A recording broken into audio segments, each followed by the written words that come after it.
Hey, everybody. Hello.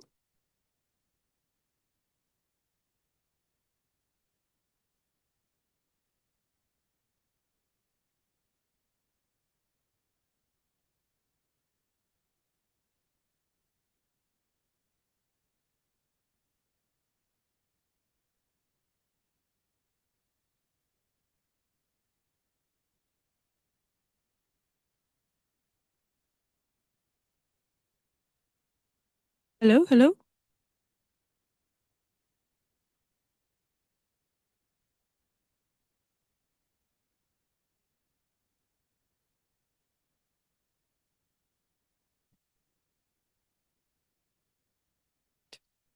Hello. This should be able.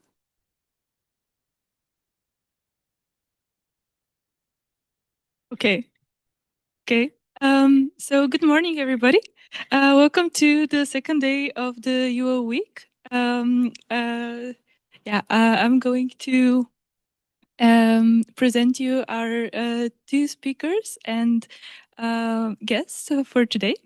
We have with us Victor Munosans, who is an assistant professor at urban design at TU Delft, where he conceptualizes, leads, develops critical research on the architecture and urbanism of the past, present, and future work.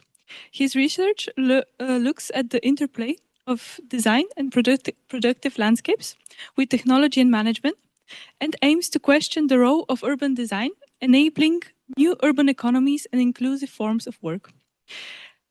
Robert Jan van der Ven is our guest speaker. He's a lead designer at ECHO Urban Design and a mentor at TU Delft, where he works at the intersection of design practice and academic research. His work focuses on developing integrated urban design methods that respond to today pressing challenges, including climate adaptation, energy transition, new mobility, social inclusion, and nature-inclusive development. He is also known for connecting multiple disciplines and scales of design, shaping urban environments that are both strategic and human-centered. I'll now give the stage to Victor, and we can start the presentation. We just prepare the screen.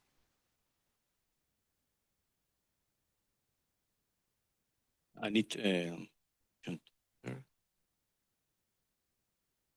I have it. Yeah.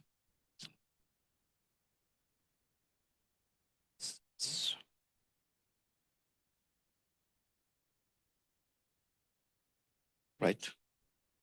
Well, thanks for being here. I know it's a busy week with deadlines and all sort of things in this faculty that never stops. So it's good. Well, at least let's try to have a morning of a bit of reflection about what urban design is or could be. And we're gonna start with this photograph. Indeed, we show a city in a day like today. You go to the city of Delft, the market. It's a thriving and nice city. People seem to be like having fun, but also cities are facing challenges that are bigger than ever before. Climate change, water scarcity, and of course, deep social divides aren't abstract problems anymore. They are actively reshaping the very way we live, and that's not an issue of tomorrow. It's a crisis that needs our immediate attention right now and today. And of course, beyond the comfort of our privileged European context, the one that we're working here, urban design in a way doesn't engage with the bigger picture. We see how we are stuck in this business as usual, which we choose to build things that are permanent and static instead of embracing dynamic change. And in a way, this way of thinking has led us to essentially expand our house with flammable materials while it is already on fire. And urban design is not living up to the promise of real change, provoking real change. In a way, it's also delivering lots of empty promises. And this image of, Greta Thunberg also talks about that, like how we talk a lot about things, but in a way, there's no actual action being implemented. But indeed, this moment in which all these crises are coming together, we find a very good opportunity for us. A chance for a profound radical redesign of our cities. And you, the new generation of urban designers and designers, are very much at the edge of this transformation. And this lecture, in a way, is about sparking, say, inspiring you on how we can build cities which are a bit better and that are also inclusive for everybody. And we want to try to dive into what we call, Robertjan and I, a radical urban redesign. And all these discussions, what I will present now, is of course the result of a collaborative work with Robertjan, whose expertise has been, of course, invaluable in developing this vision. So what does this radical redesign mean? It means that we have to stop seeing urban design as a rigid set of rules and start seeing it as a bridge. You can think of it as a fluid, open discipline that is always reconfiguring itself. That requires, in a way, a big change in the way we think. We must fully embrace natural and social ecosystems as the foundation of everything we build. So the business as usual has to end, and it's time to get rid of that outdated way of thinking that valued control over connection, efficiency over balance. And in a way, our collective future depends on us building that collective, equitable relationship between humanity and the natural world we have actually damaged so badly. Because, for centuries, thanks to this very Cartesian, compartmentalized way of thinking, our cities have been treating nature as something separate, something that has to be controlled and reshaped according to our industrial needs. And that this viewpoint has led to controlled urban sprawl, where the amount of land that we consume has grown faster than our population. And our constant push for efficiency has also meant that we have prioritized concrete and asphalt, making green space and water features that seem to be mere afterthoughts. And of course, this feeling of being disconnected from the broader reality has brought some criticism from some parts, disciplines of landscape architecture, and it tells us about a massive and huge potential that our field, urban design, has to shape cities that are truly meaningful. And it's time to kind of face a legacy and change some of the assumptions that kind of condition the way we work. We could also take a journey back time, long before capitalism, in which we see how human settlements had an incredible balance between living and the natural environment. We can think about these farmhouses, which were homes built with local biological materials and were completely open to the surroundings. And their organic layout, designed to catch the best sunlight, the best wind for cooling, created collective multifunctional spaces. People were self-sufficient to a very short radius. They understood and integrated in their thinking the dangers of nature. They are even welcome flats sometimes. Buildings were often built to be taken apart and adapted to changing conditions. In a way, it was a zero ecological footprint way of life, and a way of thinking flexibly and adaptive that understands there is a give and take relationship with nature. This look back at history, of course, is not an idealization of that. We know things are not be that way anymore. But in a way, thinking that way is a powerful tool for us designers. Imagine doing, for example, an exercise of digging into those histories, and by writing, drawing, using analytical diagrams and sketches, we could learn something from how people live together and how their space can organize, and of course, see how that can influence our practice. And of course, we're not talking just about ancient history. We can also look at indigenous knowledge, local knowledge, and other ways of knowing, and understand which are the key values, the guiding themes, and that we can take from those examples. And of course, it's not about copying them directly. It's about understanding the fundamental principles and what that tell us how they live together. These insights can become indeed a very much a foundation of our modern design process and give us a rich contextual framework for the work we do in the future. We move forward in time to the early 20th century. We got, in comparison to what I showed before, a new vision of urban order, one that was driven by rational, abstract ideas. We can take, for example, Mondrian, the famous Dutch painter, who famously hated color green. He found it very irritating. You never see green in his paintings, for example. And this is a picture of his studio in Paris, and the tulip you see there, he painted the stem and the leaves in white with paint to kind of not to see that color. So that tells us a bit about the kind of this modern connection with nature. There was basically something that was to be controlled. He saw nature as something which was precious and twisted. It was a distraction in the search for pure artistic expression, for a timeless and universal truth. So his compositions of straight lines and primary colors were meant to create a total universal space, which seek to have harmony within infinity. And that abstract analytical approach, which began in art, of course, soon went into becoming guiding principles, urban planning and design, prioritizing efficiency above everything else. This modernist search for a universal order found also a champion in a Dutch architect, urban designer like Jaap Bakema. He wanted to translate the legacy of the style into urban planning, key ideas of composition and continuity for Mondrian's of ideas. And his goal was to create this kind of interconnected continuum of buildings and spaces. He called a total space where everything fit together seamlessly.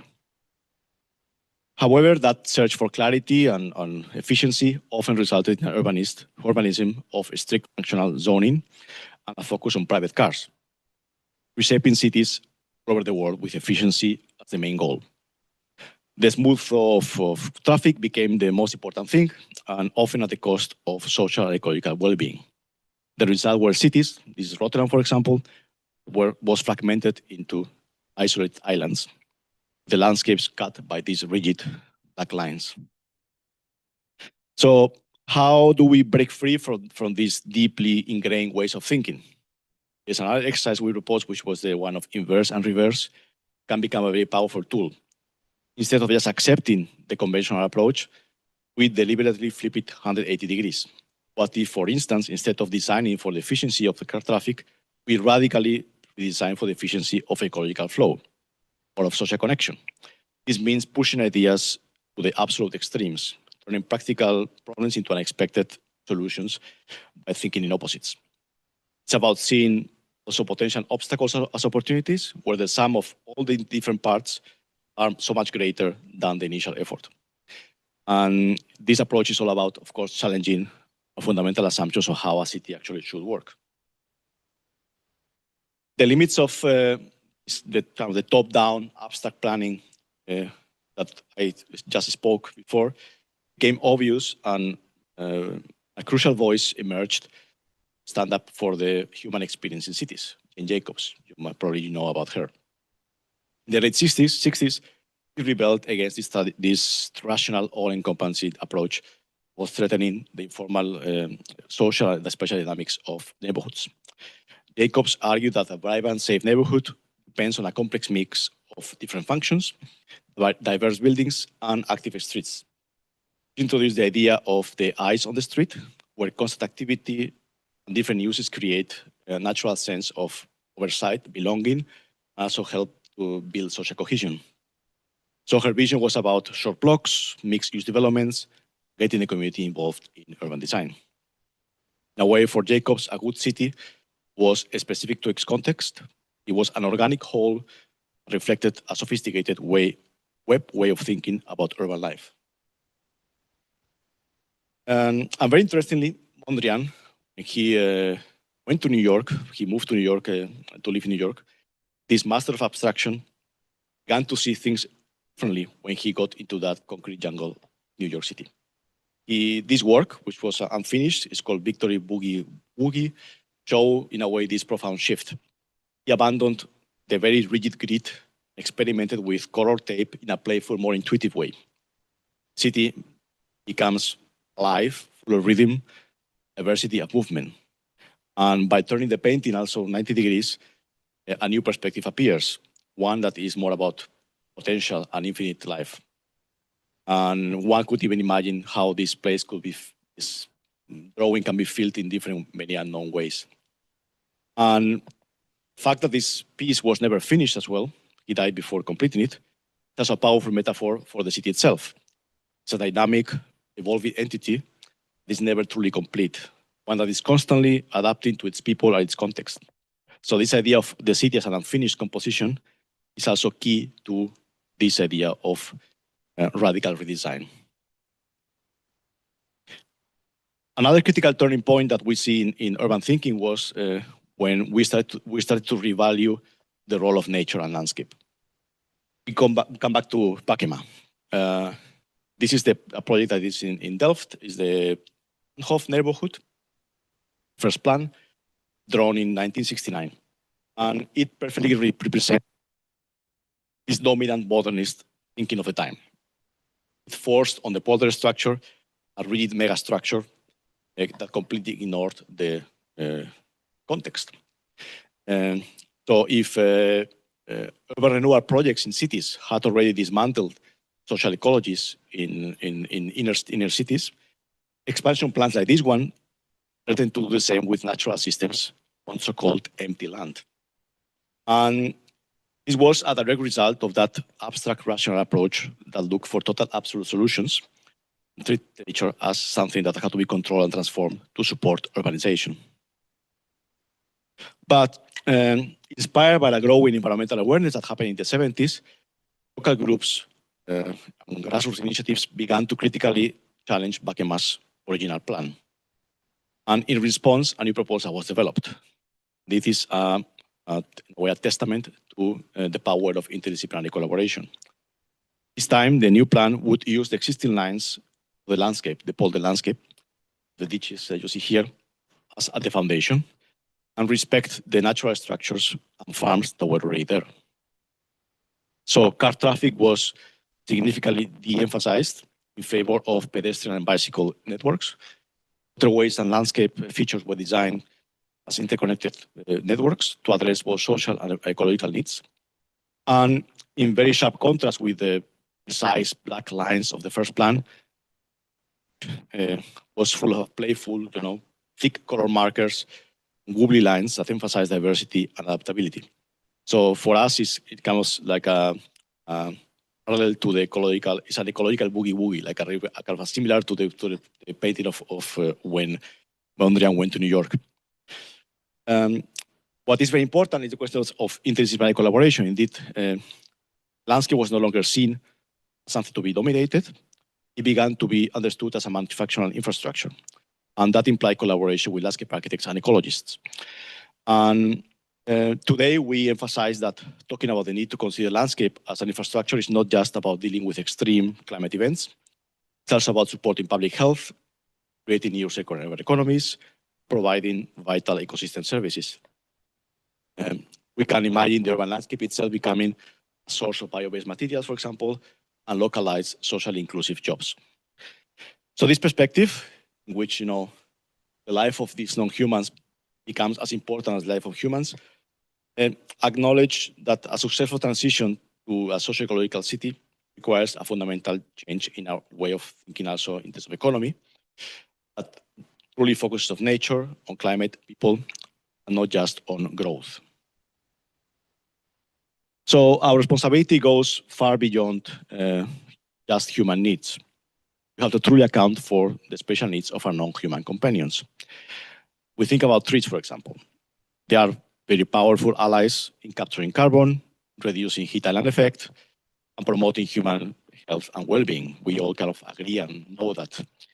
And several advocacy campaigns and creating awareness of the need to preserve and expand the amount of trees in our cities.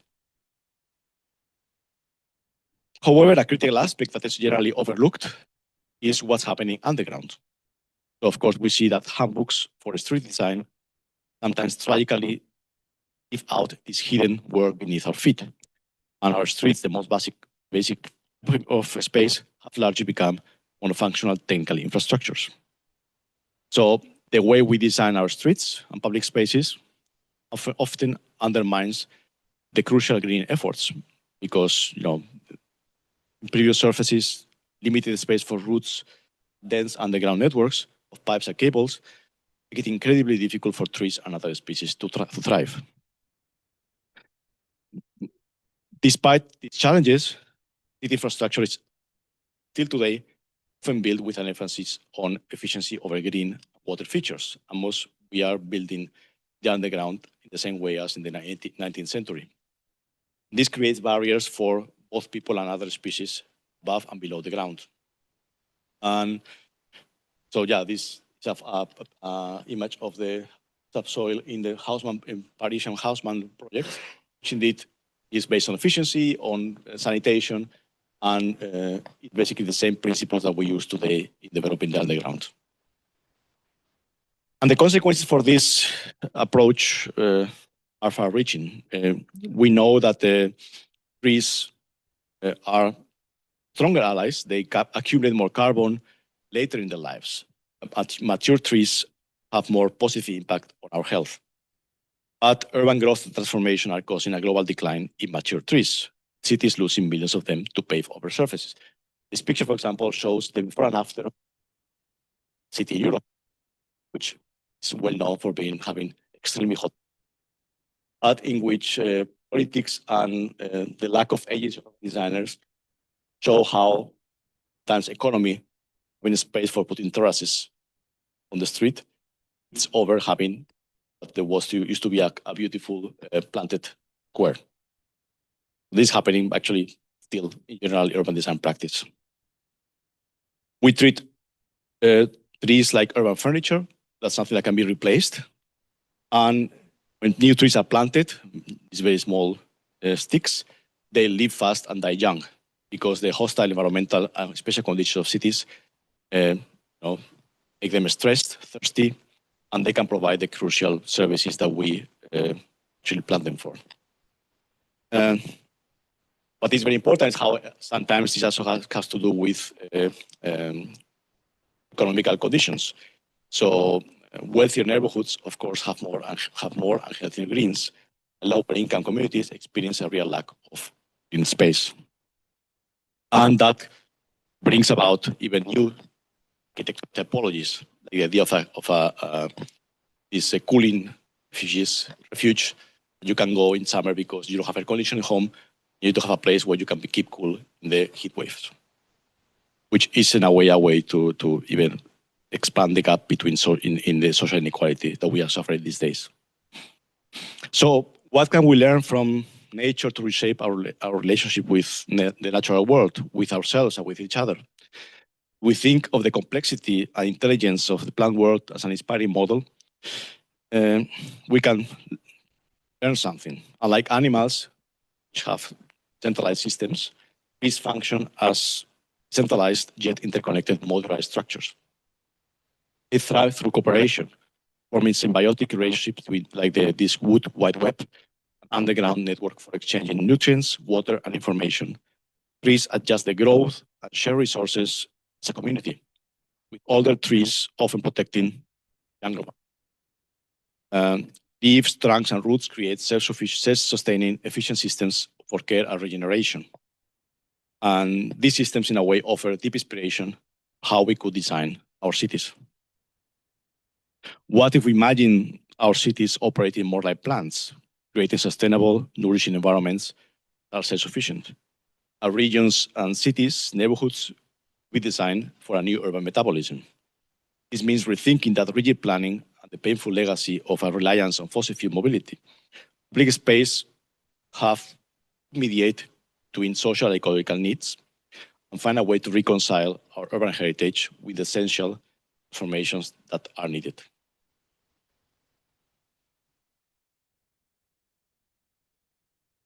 Indeed, one of the greatest opportunities for transformation is the transition of mobility.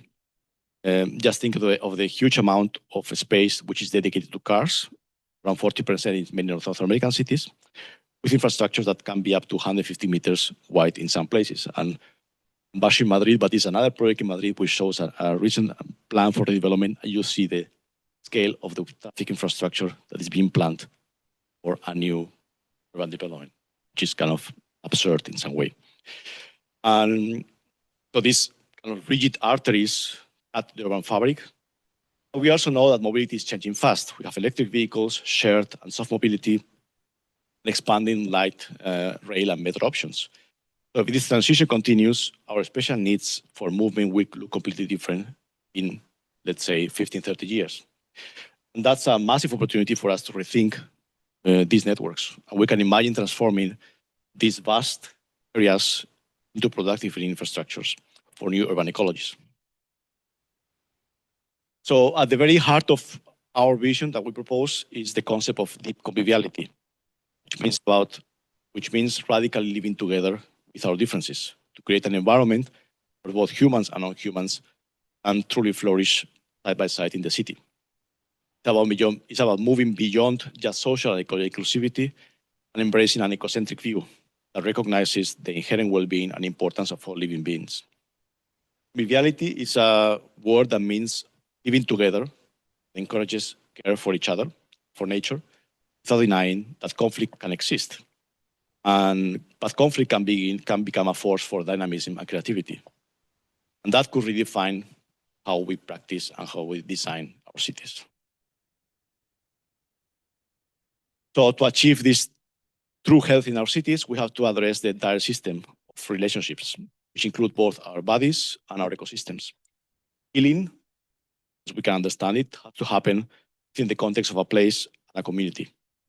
And we have to challenge some of the conventional stories about sustainable development. This means that we need to see non-humans not just as passive elements or infrastructure or data points, but as living subjects who are integral to our lives and who embody life itself.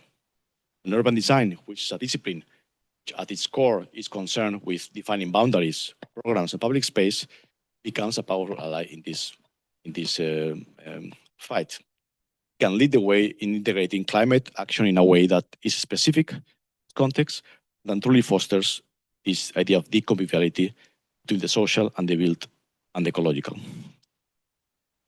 And to understand these complex conditions and to design effectively, it helps us structure our research and design into distinct yet interconnected ecosystems. So natural, technical, and social, doing an exercise of unraveling ecosystems. The trick is to analyze and design each layer separately, at the same time seeing and reflecting on the whole as an integral, powerful strategy. This process of iterating layers provides clarity and helps both professionals and non-professionals to understand the project. So for example, if you are designing a public space, you can consider the natural layer. So what are the existing water patterns, soil conditions, potential for biodiversity? What species need to thrive there? Technical layer can be about what underground infrastructure is already there, what new sustainable systems can be integrated. And the social layer is about who are the users, what are the needs, the desires, the existing social patterns. How can these spaces encourage interaction and a sense of community? Urban design is, in a way, uniquely positioned to resolve conflicts and disagreements through spatial arrangements. As Rahul Mehrotra, who wrote the foreword of our book, puts it, urban design acts as a bridge between the city's physical characteristics, its socioeconomic demands, and governmental guidelines. This makes it a discipline suited to lead the change for climate action in cities to foster deep conviviality. But this requires also a shift away from rigid rules and standardized norms. It also requires political engagement. We influence how new societal agendas and technologies are deployed. And for example, all the transition to circular systems, for example, or to decentralized energy networks. These things, networks which are abstract, operate at broader scales, but they have profound local spatial impacts, urging us to rethink urban design as a whole, from the smallest detail to the largest network. So how do we start this transformation? We argue that we have to start from within our cities. Large-scale projects like former port sites or industrial zones often offer clear planning opportunities. We can achieve a huge impact through strategic breakthroughs within our existing urban structures. But it's not only about traditional land division. It's about reimagining public space, integrated buildings with open areas, and establishing design guidelines can unify fragmented urban zones. As designers, we have to constantly zoom in and zoom out, reevaluate systems, and expand our scope beyond conventional projects' boundaries. So the future of urban design lies in this work, which enhances the city from within, building on the existing structures, unique landscapes, and rich social context. So to integrate these ideas, we can consider the exercise of looking at the city elements as operational organisms, a living entity. For spatial analysis, we can uncover its existing branching systems, which illuminate the structures that influence social and ecological interactions. It means looking at the city holistically, but also looking at its capillaries, sidewalks, courtyards, and public streets that bring oxygen, water, greenery, the potential for social interaction and community. So our work on any urban design carries a huge responsibility to heal, to strengthen, and to nourish the city as a living organism. How do we make sure that our designs truly serve the people who live in these spaces? We have to look at human experience. This emphasizes doing deep design research based on the way users use space.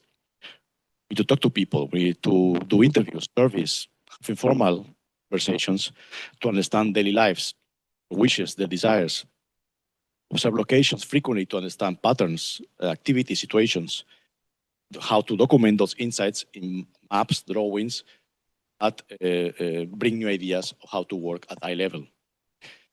And that, for example, can tell us how users operate at different scales.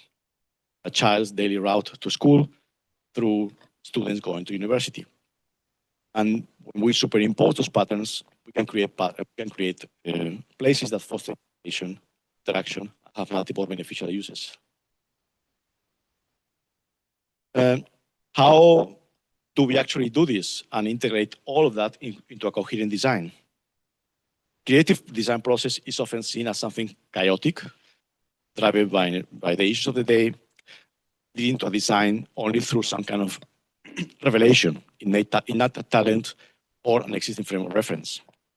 And while talent and experience matter, the process of design doesn't have to be a black box. So, Delft Education, we have been working on these topics of how do we teach design, both in Q2, in elective courses, workshops that also we organize with Robert Jan on design challenges, and also through different events and activities we organized.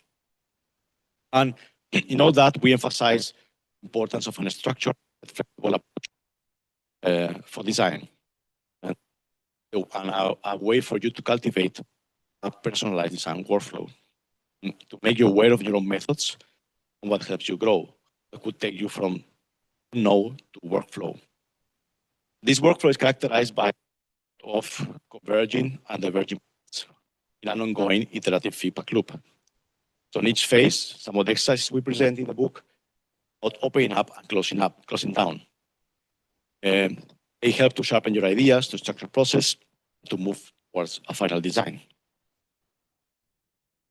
By maintaining the speed in the process, daring to make quick judgments based on your own values, continuous workflow emerge from which branches can arise, and which makes design some sort of evolutionary process. You see this kind of trees growing up in the way you design. And as project gets more complicated, this creative design process is not a linear path. Some of these workflows will intersect and fit each other. You'll combine them within a team, for example. So it becomes a fluid workshop. It's like a river which meanders and branches, where moments of exploration and self-awareness are crucial. This process, we think, could foster critical reflection, collaboration, and integration between disciplines. In the end, this transformative work requires also a new type of leadership for urban designers. We have to deepen our collaboration with other fields, not trying to become experts in everything, but to effectively lead through powerful interdisciplinary work. Our role has evolved. It's no longer those kind of individual designers as the character of this movie, The Fountainhead. Now we have to have close partnerships with architects, landscape architects, engineers, sociologists, traffic experts. And together we can develop these layered strategies that truly enhance the city from within. So this vision demands that urban designer also becomes a polymath, somebody who directs dialogue-based processes, because imagining spatial possibilities means influencing movement, lifestyle, morals, and individual interactions. That makes urban design profoundly influential. We cannot afford to avoid these difficult conditions, these connections. We must form the core agenda of a discipline. Our challenge is to move beyond the narrow boundaries of our project sites and understand them instead as being mediated by and embedded within larger systems. We must use every opportunity to exert broader social and progressive impact beyond the immediate boundaries of our specific projects. In the end, urban designers, we have a big responsibility to make the city a living ecosystem. This project we take must be seen as a vital link in a larger social and ecological ecosystem. But it doesn't matter if the project is big or small. And that requires us to lead, to collaborate, and to learn continuously. It means designing with courageous spirit to integrate social ecological values, not just as afterthoughts, but as the primary drivers of our work. Our designs are powerful instruments for change and to shape a future where cities are truly resilient, equitable, harmonious, and homes for all beings, fostering a world where we all can flourish. So our book, in a way, is not just an academic exercise. It's a call for action. The design challenges that we have are constantly evolving, and our approach must evolve too. And the change we are seeking has to come from within our cities, within the discipline of urban design itself, most importantly from within us, designers. We need to embrace the fluid nature of our work, the immense power of collaboration, and also a continuous journey of lifelong learning. And you, the future generation, have the potential to shape those living environments that resonate across scales, connect humans and non-humans. And in the end, how the message is that we have to be aware that there's no time to waste. We can make a significant impact, and we are the ones who will change the world. So, thank you.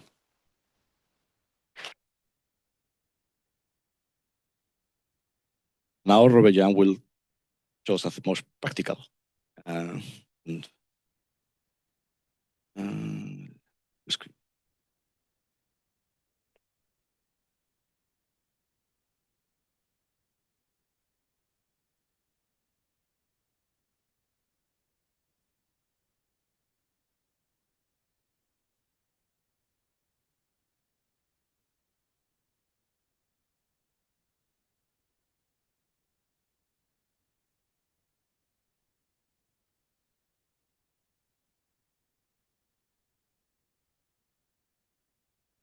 Your presentation, isn't it?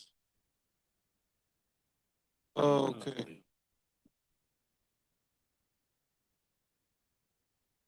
Same. Maybe I have to.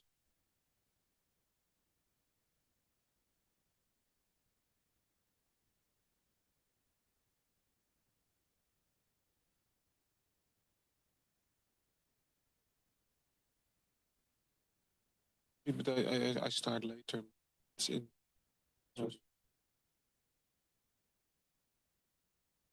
Yeah, you're right, but I need to start.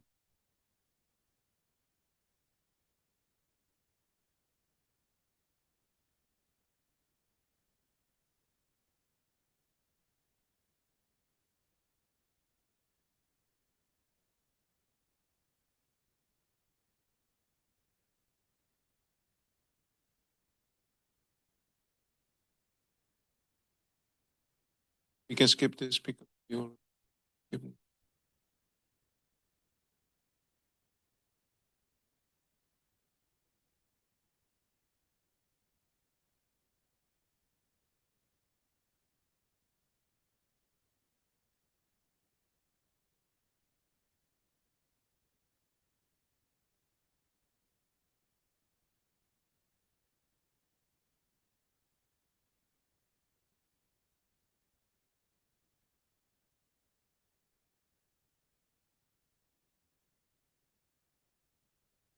Have a nice coffee. Okay. Thank you for inviting me. My name is Robert Jan van der Veen. I'm an urban designer. I'm also educated here in Delft. I graduated in 2007, so that's a while ago. Past 5 years, I also worked together with Victor here at the university to study actually design exercises. And it followed up with this nice that Victor showed. I'm also founder of Echo Urban Design. It's a design office in Rotterdam. It's near the Central Station. We are an interdisciplinary office with 20 designers. We work together with urban designers, landscape architects, and architects as well. We don't design buildings into detail, but we go for the integral concepts and integral designs. So as a follow-up from Victor's presentations, I would like to show you some projects of our office and also the design exercises that are behind it. Of course, there are more design exercises. Of course, it's a very dynamic process. So it's not so black and white, but I will show you some insights that have led to the outcome and the execution of the projects. So this first slide is also that something that Victor already pointed out. That we see the fabric of the city changing. We see some exploration of urban fabric from prehistoric settlements to modern city, how we know the city right now. You can see from these little figures that we are used to, sorry.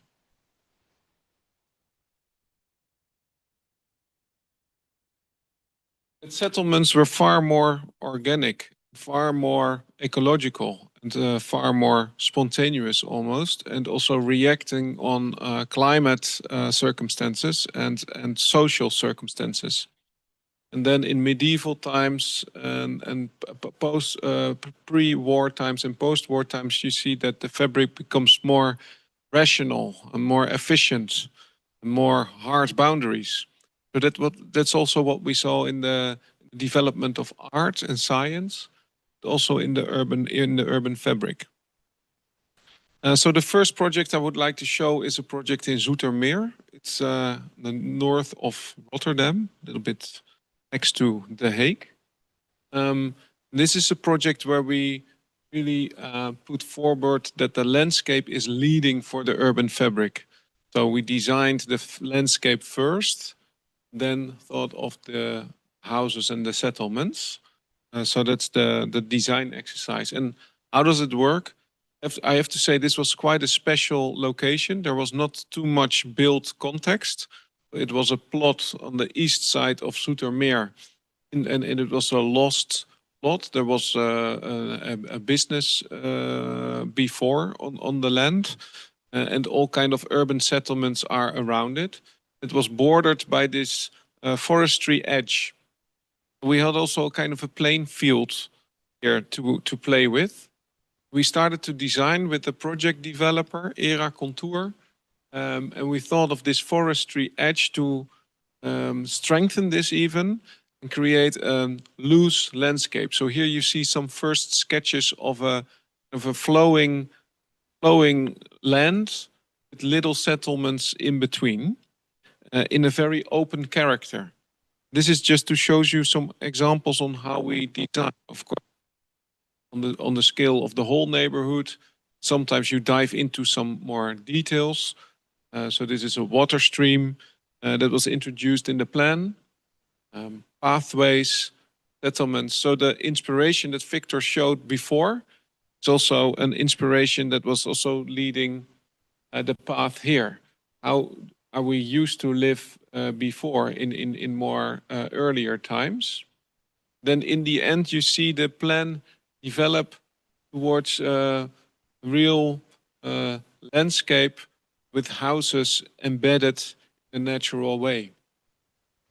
And now it's almost finished. So the whole plan is realized. This is a photograph when it was almost finished, but you see the public space is still sandy. So in these coming months they are finishing it, also planting all the trees and the grass. We see the atmosphere of living in a landscape. It almost looks like a holiday resort. It's not. It's a permanent housing neighborhood. There's also a variation in typologies. And you see that we had a special attention on the interaction of houses with the landscape. So the zone between house and outside, make it hybrid, and introduce those terraces and interaction zones. So we visit the project quite regularly, and it's really nice to see that people use those verandas and terraces quite often, also in rainy days. You see they develop quite a strong social cohesion. People have regular contact with each other. The children are free to play, and it's also almost un-Dutch to play with topography. They have a little bit hilly parts and also water features in there. Of course, this was also only possible because we had such a loose, plain field with this forestry edge. Within an inner city context, this concept would not work. So it's really context driven. Here you see also we design from the social perspective. We think of social domains. So we have the private zone, collective zone, interaction zone, and a public zone. So you see those colors in the section. Play around and see how we want to make a composition of social domains. And even though the project is not finished yet, you see that there's a lot of interaction and people are more in contact with each other. Another project is in Rotterdam. It's a smaller scale project. So the one before were 230 houses. This is an inner city project within the city structure. It's the Westersingel. It's right in front of the central station in Rotterdam. And it's about this big office building here to the right in yellow, which is the urban design with almost the scale of a building. It used to be 3 buildings in historic research. And now in the 60s or 70s, they made it one big office block, which is not really fitting in the parcellation of the Westersingel. This is also an exercise of the unbounded wandering. Of course, as an urban designer, you look at the location and the object. Of course, you discover larger skills. You can also do that by wandering around, do a location visit, and see what could be the effect and the impact of the project on a larger scale. And not only the larger city structures like the Westersingel, but also the informal network. So here you see in this sketch that we had to discover the informal network of little squares, little parks, also discover where are interesting social program like schools or healthcare or cultural elements, art. And then you discover slowly there's might be a potential of an informal network, which is also more human. What can you do then with a project like this? So the dotted black line is the project area, and we introduced a public route through the project. That's how we could enclose actually an informal network in Rotterdam. So now it's a barrier also. I mean, the whole Westersingel is a very nice single, but it's also a barrier between the east and the west of the city. And because of this public passage, we enclose all this brick of little squares and parks. We connect actually the Coolsingel, Stadhuisplein, Schouwburgplein with the west side of Rotterdam. There's also an economical value to attach and connect this. So for every project, we dive into history, and we saw that this project, like I mentioned before, were in earlier days 3 historic buildings. The burying structure is still behind, so you can still recognize 3 buildings, the burying structure, and the back of the facade. But the front facade is now one thing. So we use this inspiration to create a project which is actually the demolish. We demolished the middle one, the middle building, and reused the bearing structure of the right and the left building, and we built a wooden new building in between, which is also carrying the passage, which is going through. Of course, we did this with an architectural office, also with a special architectural office called Studio RAP.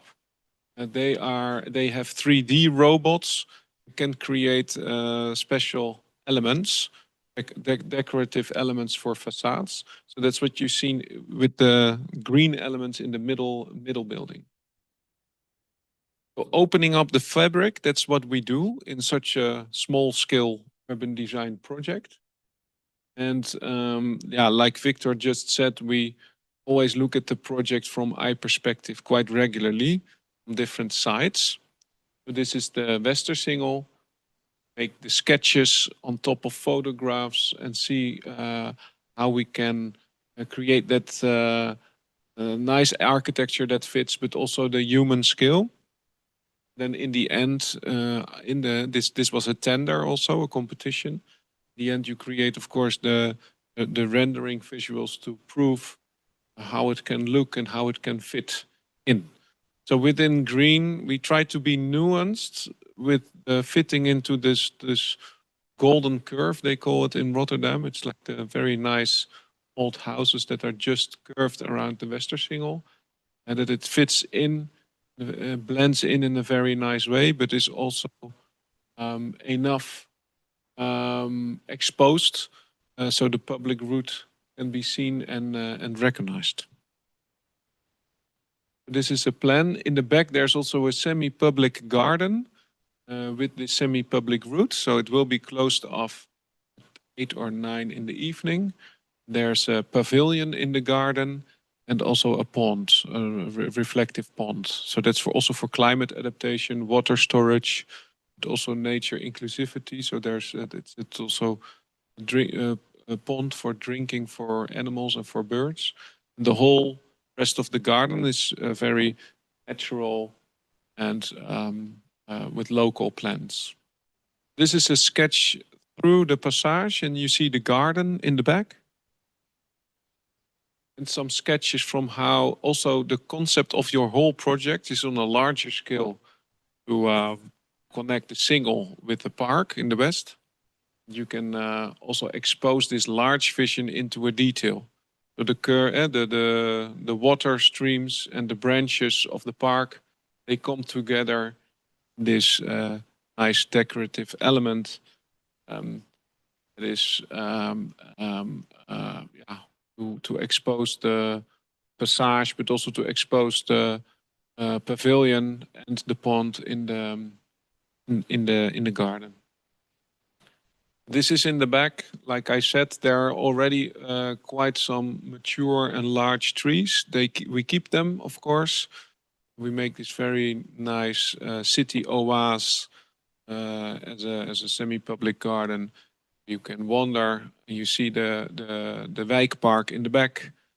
You can stop by or enter the workshop pavilion.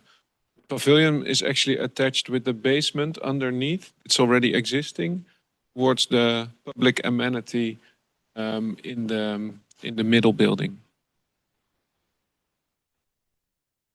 So that was an inner city example. Now there's another project which is a little bit more on the edge of the city in Haarlem. It's called Zwemmerslaan. It's in between Haarlem and Schalkwijk. It's also a competition we did with the project developer and architects. So this is what Victor already mentioned with the layered approach. So you can analyze and research different themes on a larger scale. and see how things could be connected, but also see how things can have overlap. So if you do the ecological research first, and someone else does the social ecosystem research, for example, you can overlap them and see where interesting overlaps are showed, and how we can connect interesting places. This is an in-between sketch of that process. Then later it develops into a vision map, which is of course much larger than the project itself. Also here we show the informal routes, the daily life routes, how people and kids walk to schools or to shops and supermarkets or to parks and nature. So we always try to show a kind of an inverse of the well-known carrying city structures like infrastructure or canals or rivers, etc. Also, this project is really relied on the existing landscape value with the existing trees, a lot of existing trees on the plot. There used to be a high school on this plot. We turned all the buildings so they would fit on the existing foundation, which was still in the soil. Foundation of the high school was still there. Did research where are all the poles, and we put the buildings on top, wooden buildings, which is totally connected with the surrounding, different collective spaces in between. Verify and validate. It's an exercise to look at interesting examples. You can look at interesting examples in the Netherlands, but also abroad. Some examples we looked at for this project is, for example, a project in Berlin, Spreeveld. And that is also little bit tilted urban fabric. It turned blocks to also keep large trees that are in between and around. This is a project in Bordeaux in France that inspired us to make it sculptural, wood, but also affordable, because that's also a very important factor in this project. Should be affordable. Social housing is in there, but also collective housing or housing corporations. These are all studies just to promote also to you. Make a lot of drawings when you are in a design process on top of each other. Of course, in the dialogue with the client, it changes all the time, but then it becomes more clear and clear what the optimal solution is for a business case, of course, for the client, but also with the highest socio-ecological value for the project and its surrounding. These are the images that were produced for this competition. We see those collective atmosphere of the buildings also in the plinths. So there's collective space in the plinths for people to come together and use the landscape also as a kind of an extension of their own house, of their own building. So it's really embedded and kind of carried by the existing landscape. Cars are in this project actually underneath. So there is a car park underneath the biggest buildings. So it's very qualitative. Then the last project is the Soho district. That's where we also are with our office. We are in this building here to the right.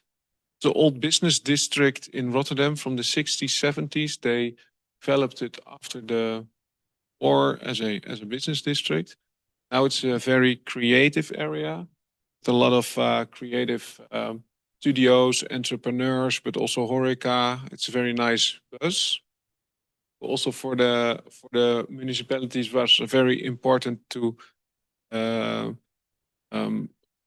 not to gentrify it, to really mix it, that creative companies can stay also for low rent, and also enough social housing and affordable housing is introduced in this area as well. Also, the human experience is here very important. So again, walking around and see what people do, observe, try to grasp the character of the place, identity. What is it that it makes it so informal, nice, and people claim their space as well, and they're a bit free to do what they like. So people put furniture out, people paint a building or design a nice sign on top of the building. And so it's a very nice creative energy here. That's what we also try to capture and put as the base and the strength of the whole project also in the future. You see also a lot of programmatic blending in the buildings. So there's a big showroom, for example, for architects in the blue-white building. Then there's also a coffee corner. So things are together and strengthening each other. This is one of the first schemes when we started with the competition already 5 years ago. And of course, it's more here to the north. This sketch shows also how the whole area can be connected to the surroundings. So now it's a bit closed business park. We want to open it up. So this one Victor already showed as well. But the green and the roots, and now it's a really hard area with a lot of hard surface and also hard roofscapes. And we want to break it open, connect it, but also give green and new trees a chance. Work through the section is what you do also regularly and constantly in a project. So here we see all kind of sketches of sections, and also try to find a way in this densification and this transformation area to find space to get green in an integral matter in the project. So we not only try to find space on the ground, on the surface, but also in the buildings and on top of the buildings. This is also a sketch. It was nice to make this presentation because you dive into the project archive and you see all these sketches from earlier days. So what this sketch also shows that we try to find landscape layer, which is also going through the project and on top of roofscapes. It's also a very important element in the project.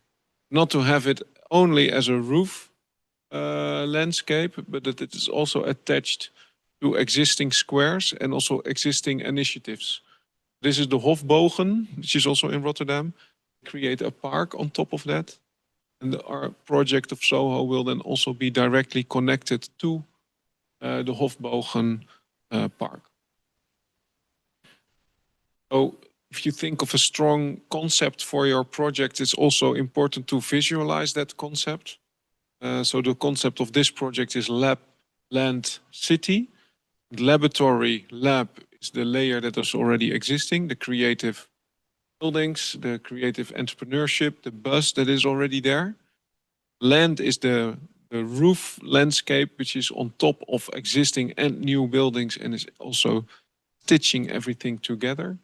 And city are the city blocks that are introduced on top of this landscape. So these are 3 layers that are not only horizontally stacked on top of each other, but also integrally interweaving. Here we see lab, land, and city. And this collage was made in the first round of the competition. So you see it's also a bridge or a gradient from the north single, from the north towards the city. That's what I really like about this project as well. It's not a high dense inner city project. It's on the edge of the city. It creates a gradient and a nice connection with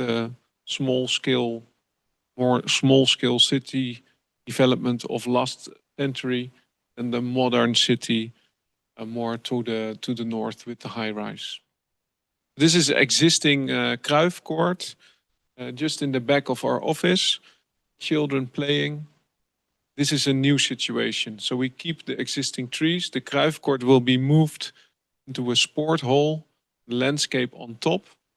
The land layer, the middle layer, is not only a public park, but it's also the identity of kind of an informal and village-like housing layer in between the project. So you have different characteristics and many possibilities. So these plans also show all the public amenities in the project. It's not only the sport hall, but also healthcare is in there. There's an urban living room. There's a mobility hub. So here you look from our office towards the Kruifkoord. Then in the future, the square will still be there, but there will also be a very interesting and robust roof landscape. This is what it will look like. Some first parts are, the smaller part is built. So we see the street there in the back, which is a little bit further in the urban fabric. And that one is now realized. The green is not planted yet. So in this streets will be full of trees, and the terraces will also be green. It's super nice to see first people moving in, and also starting to claim the streets and the walkways for their own benefit. Yeah, so we see also some of those projects, and we see also the inspiration also of earlier times. In the first project, maybe even the prehistoric settlement as an inspiration. But in other projects, you use also the inspiration of many layers in history in a certain location. And you can even combine them, like we do in Zoho. So that was my presentation. Thank you.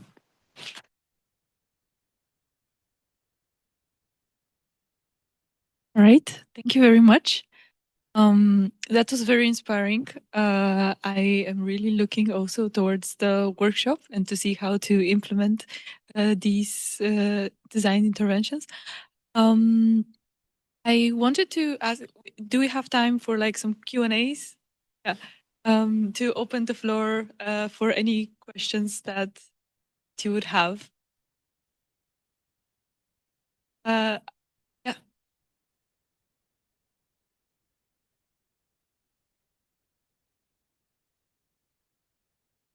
Okay. I have a question more on how do we sometimes move from this. So sometimes the concept idea, the concept in design, it helps us carry through meaning for it and persuade on specific things, advocate for them. Then when they get realized, they lose, there's small things that with different partners or different ownership of land, the concept changes completely. So is there something in practice that you try to work with to help that carry the concept in reality? For example, you said the different roofs should meet the squares, so there's probably accessibility or the passage to like create these informal paths, and these are beautiful ideas for the city, and the people would really enjoy them. But very often, these passages, they're like closing doors at night, or different buildings, they put gates specifically for the owners of in the household, in the building itself. Is there something that, or somehow that you try to later on ensure that it happens, that it works in daily life? Or it's a hard one, maybe, I don't know. Do you have experience in practice also, or?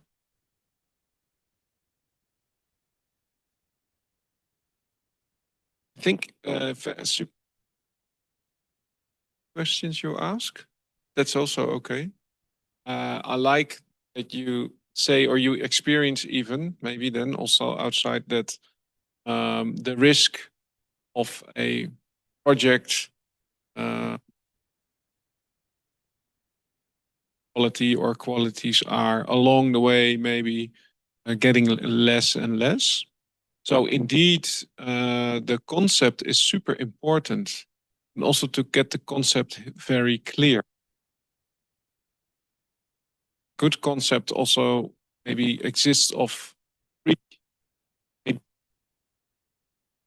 themes or three things in a way. Of course, there's a lot more behind.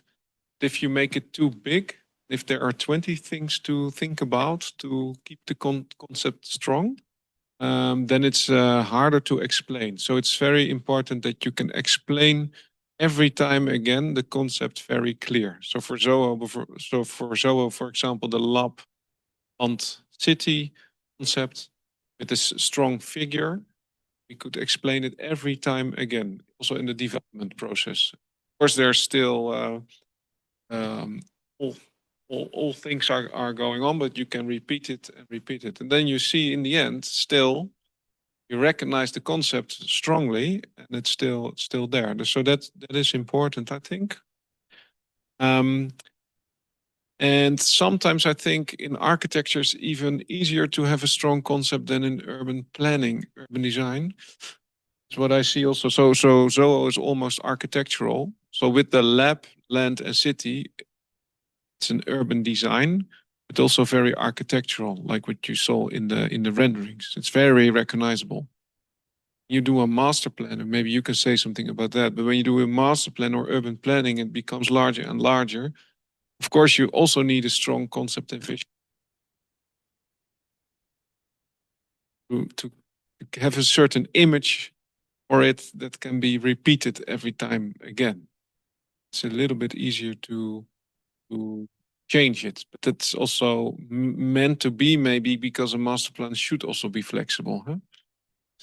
About larger time that should carry developments and be organic.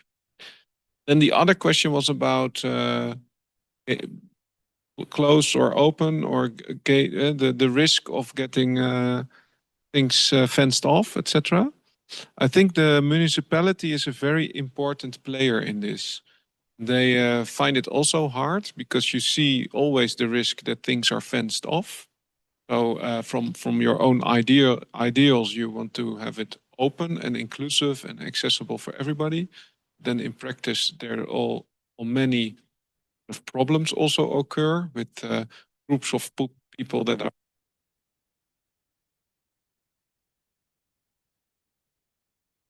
overlost, that are hindered. So it's hinder for neighborhoods, etc. So it's a very honorable thing. But a very important role for the municipality to think about this and make it really clear in an assignment or a project what the idea is. So for the Westersingel, it was very clear. They studied already 20 years on this connection. And it was very important that the connection should come in. But they also say on forehand, it will be closed off from 8 till 8. So it's a requirement. I think it's good to be clear about it. And also in the design, what you can do as a designer, we try to have enough eyes on the passage. So make it really transparent and have collective program on both sides next to the passage. This pavilion in the garden, it's also transparent. So we were very busy with social safety and eyes on the passage. It cannot be a remote. For the landscape in Zoho, that's also a semi-public landscape, so that will also be closed off at 8. Same as the Hofbogenpark, which is owned by the municipality, will also be closed off at 8. So it's a whole system of connecting parks that are open during the day. And you can also design a bit on that. So we made this big grandstand that you saw in the rendering, which is then open to the landscape. Try to keep things also wide and very open. So it's hard to close it off. And it's only an alley. It's of course easier to put a fence in. So these are some things you can think about when you design semi-public semi-public spaces. Maybe you say something about the master plan or larger area development. We have in Spain so some experience with that. I mean, indeed, I was part of a competition project in Madrid, the Madrid Rio project, the river project, and then you could see how there was a competition and there were very strong concepts, and the one that was selected, the winner, was it had a concept, but the concept was based on understanding which are the key elements that can tie together diversity. So let's say it wasn't about creating one concept for the whole park of 6 kilometers, but the concept acknowledges that each sub-element will have its own concept. No? But then there is one artery, one structure and connection, which has a clear identity, what is a very strong concept that goes along 6 kilometers. And so there's kind of the play, okay, like indeed for a master plan, it's much more about this flexibility, but still having guiding structure or element that kind of makes whole thing cohesive despite diversity.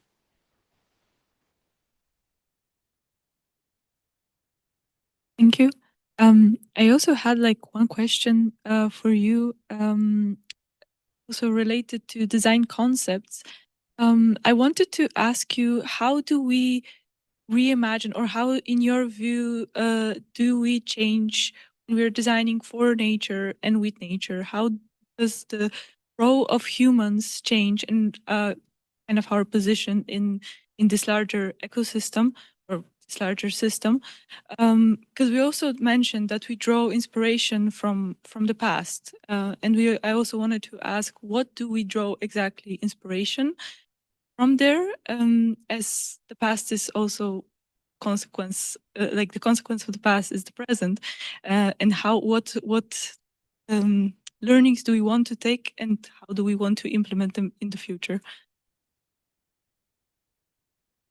That's a very good question. Maybe starting with the first one about the how do we design for nature or for nature as well, and what is the say the way that has also changed our position as humans in the whole thing. I think that in a ways what we try to put forward in what we're talking about is that in the end we are not talking about abstractions, but about very material things, like, you know, each living element in the city has special needs, same as we do. And if we understand that, we know now, to have more knowledge, that let's say the very foundation of our economy, our life, or even, you know, existence of the planet is that layer of nature, of ecosystem. We have to basically sometimes compromise or negotiate our needs and the needs of others. No, that means, of course, changing maybe some you know, understandings of what a city is as well, and also about the space that we take.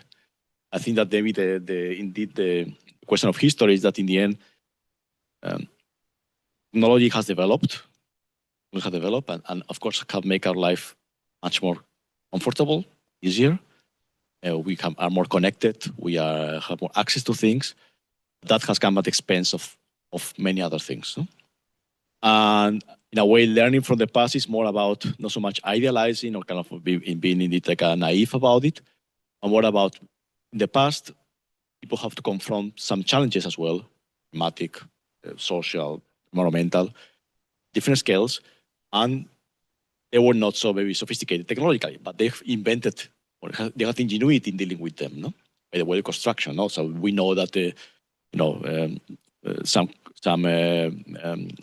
regions have a very strong knowledge of bioclimatic architecture, in which you need to have high sophistication in technical systems to cool a building or cool a street. No, and now we rely on technological fixes all the time. So in a way, learning from that ways of practice, which in a way maybe they don't get to us to have, let's say, the precise thermostat temperature of like it's 21 degrees, but our feeling is, let's say, we can lower temperature to make it our feeling better, more cooler. No? And it's our compromise. Maybe you have to indeed wear a sweater inside to have a nice temperature, not just put the heater to the max. So it requires a bit of change also the way we work, live as well. And this indeed is kind of finding this negotiation and compromise and adjusting ourselves to others. I think it's a difficult question, but a good one. Now, it's also cultural driven, I think. So in the West, they perceive nature and landscape differently than in the East, for example. It's also something about learning to maybe deal with extensive, that landscape and nature is also not so cultivated all the time. So if you talk about maintenance, to leave it a bit. And in projects, it's also a bit of. I think it's quite hard. How can you how can you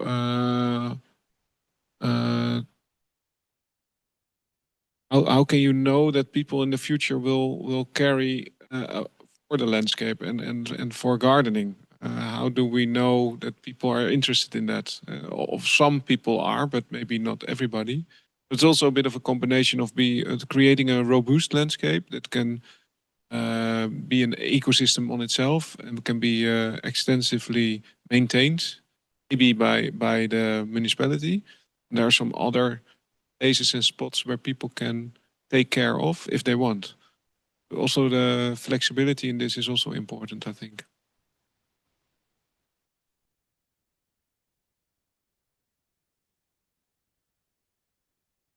I have two questions. First is maybe more about the scale of working of urban design itself, where you're strongly collaborating continuously with architects. I feel that at this scale, especially with architects, their interest maximization is of these private interest of maximizing floor spaces and these economic benefits that they want to generate. And as urbanists, obviously our interest or maximization of interest lies more in social context or ecological context. So how do you negotiate in these processes with these architects to balance it off? And how much do you think in this process you have to fight these social interests? Because yesterday from our discussion, we also found that how sometimes these economic gains are suddenly more prioritized than social gains in this whole society that we're living in now. So how difficult is this process for you as an urbanist to fight for, like, for example, the passage? It could, like, an architect can easily say that, okay, I can, especially with real estate developers, they can easily say that I would convert it into one more shop space and then I would gain more money out of it. Then how do you fight that it has to, at a city level, go as a passage? That's my first question. And second, so again, with the whole process of this book, these principles and these ideas, it comes out of experience, it comes out of values that you do in your practice.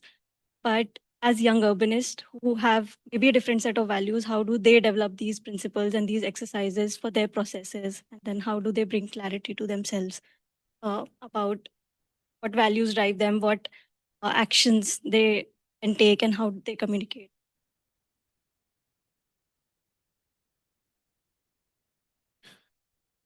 Yeah, so the first question is fight the architects. No, well, that I think it's more, yeah, so the economical drive and the economical force that is behind every project. So as urban designers, we do also a lot of master plans and area visions, and that economic force is in all projects very existent and very much put forward. Also with the municipality, also or project developers, etc. What I do think, and that's I think the nice thing of our job, or as an urban designer, you are quite powerful to manage how to deal with this. So you can create also the surface of the public space, for example. It is your choice what typology you can use, or you can try to convince at least the project developers and the municipality, to create certain typologies. So you can go for more density and more deep soil, for example, for the ecological quality. And the same for social program is a difficult one, because who is actually is there a need for social program and who is paying for it? So it's always important to analyze it and to introduce it, but it's always a difficult point. It's not so commercial, so it's should be dealt with in the larger context of the business case. And what I see with architects, they of course have also a client, but architects also do urban design quite often. But it's more the other way around. So the architects do urban design from the buildings, from the measurements of the buildings and the quality of buildings. The urban designers are more from the social and the ecological perspective, then pushing back indeed. So it's also nice when you do cooperation. We are maybe more coming from towards the city and the landscape, and the architects more from the building.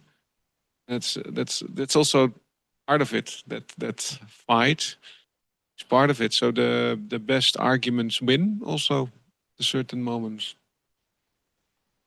The other question, I think it's also the whole book is also meant to be an invitation for you all. Also create your own design exercises or principles. It's very open. Also the text is open and the drawings are open. So there are 20 in there. Also in a non-dogmatic way. So it's not like you need to do it this and this, and then it will lead to that. It's an open invitation. We think there are many more. So it's also a trick to really understand what am I doing and why, and to what success can this lead, and try to visualize that. That's a way to help yourself forward, I guess. As for about the last point, we saw also in some of the projects of Robert Jan and some of the exercises that, in a way, design sometimes a matter of choice. There's so many options. Anything could be this way or another. And in a way, what we put forward is that what is very important is that you have very clear values guiding your decisions. Of course, it's personal. And that's the compass that should, in a way, steer the way you apply the exercise, the way you take decisions. Every step, there's a decision to be taken once you make an exercise. So it's okay, I made this and I have different possibilities. Which one is the one that matches my values, the criteria that attach these values, and allow me to move forward? So yeah, the values are personal. We don't propose what we think should be the guiding values, the core, which is the idea of the social, ecological inclusivity. We believe that's important. But of course, on top of that, there can be many other values which are context specific. That it depends on you, the designer.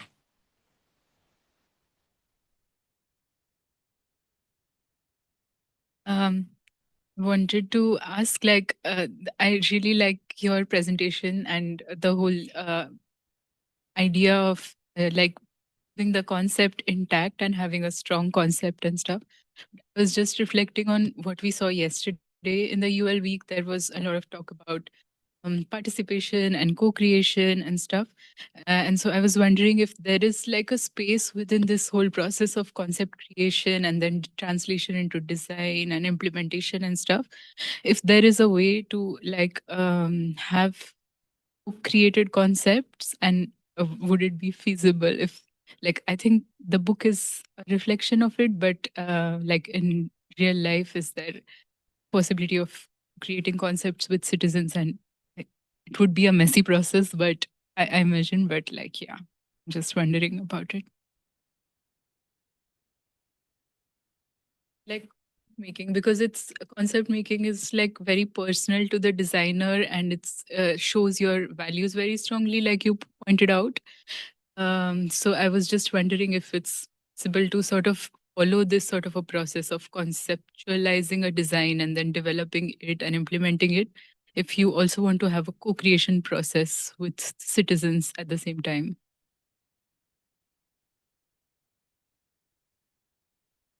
Yeah, I think it's a as a designer, you're constantly open for interaction.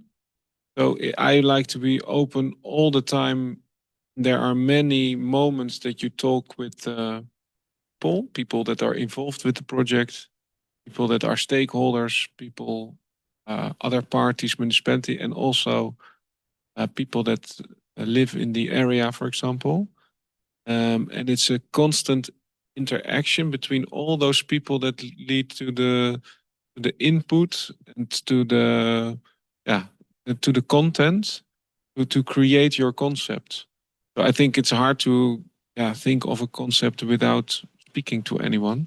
You're also validating your concept then, because so one part of it is listening, changing, and at a certain moment there's some hold onto a concept, then validate it also again. I don't to be honest, I think it's our profession to design. So we are also open at the workshop table with citizens, and if there are any good ideas, we involve them 100%. It's of course our role to make a design in the end that are answering all difficult questions. So yes, always listening, always gathering input and validating, but I'm not creating a concept with citizens. It can be kind of created at the table or parts of it. That's of course where also what your profession is in the end. That's something like that.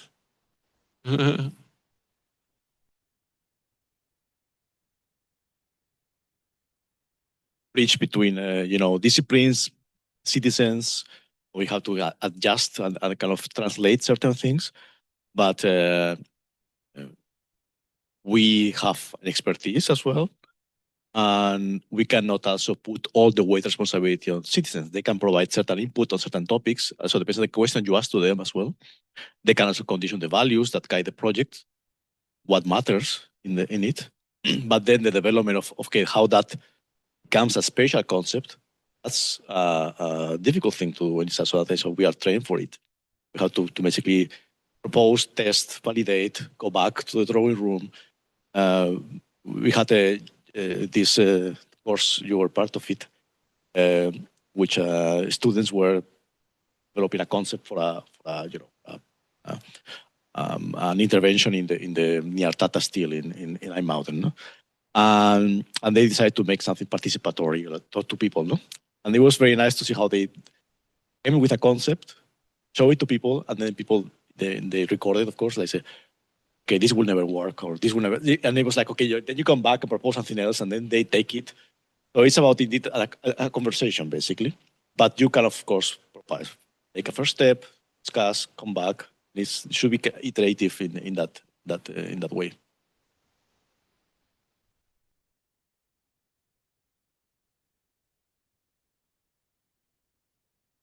This is just a feeling I have that this change in urban design towards a more flexible approach, a more adaptive approach, is often way locked or limited by the tools that we have as urban designer. And particularly, I think about the concept of master plan itself. For me, at least from what I understood, the master plan that I tried to read and study, it doesn't allow to be flexible, the design proposal, a lot of time, particularly in competition or as technical drawing, as that we have to deliver to municipality, to clients. So I wanted to ask, what do you think about it?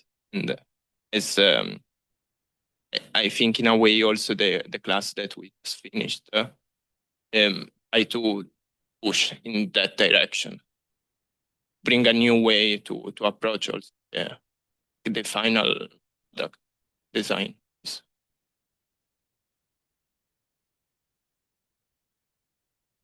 Yeah, I'm not sure if I agree with you, but I understand what you say, and there are also different terms I think you can use. So master plan sounds more rigid or more defined also, like a master plan. So we use more public space framework or public space framework more often in our work in our office. It's also it's the same, but then an inverse maybe. So we think about from the analysis of ecological analysis and the social analysis, we create a framework with which is also landscape based. So the where's the green, where's the waterscape? A green blue framework can also be. Then we have certain developments areas within the framework. Test those areas in the office with different scenarios of program, different scenarios of typologies, density, etc. That's what we discuss with clients and municipality, but also with people. But it's really nice to depart from the public domain and public space. Then it could be that there is a master plan or a framework established that is actually agreed on with a lot of people, but with still a lot of options on how density or how urban typology will be filled in. You need some rules, so that's sometimes it's really open and very flexible, and sometimes you need also some more urban rules. For example, where do you want straight edges for buildings, or can the edges of buildings be changing? For example, where do you want a higher accent and where not? But it's a lot of in between space to develop principles and rules. I believe a master plan should be flexible.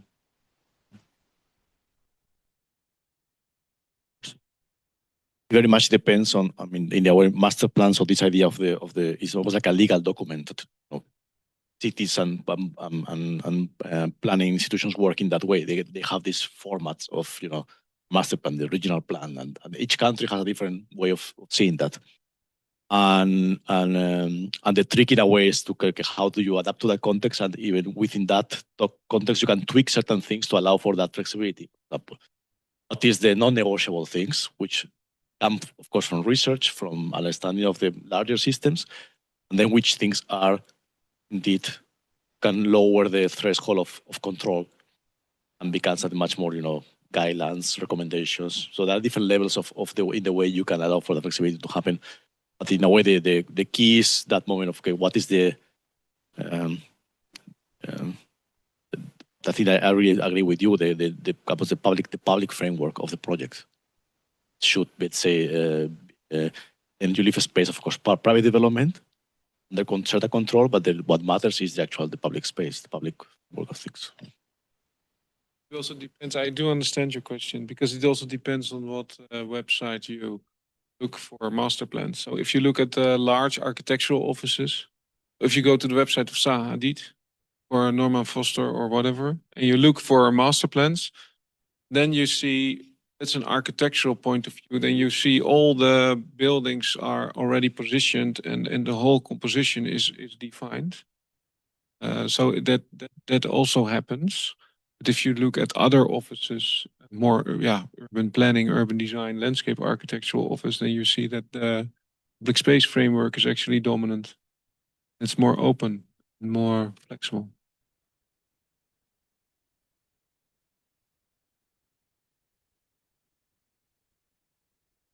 So we can continue on with the questions, or we can also have a short break, get some coffee for 5 minutes, and then continue with the workshops. Then maybe also some ideas are going to become clearer. I don't know how. Yeah? Yeah. Yeah. Yes. Okay. So do we want to have like a 5-minute break and then workshop?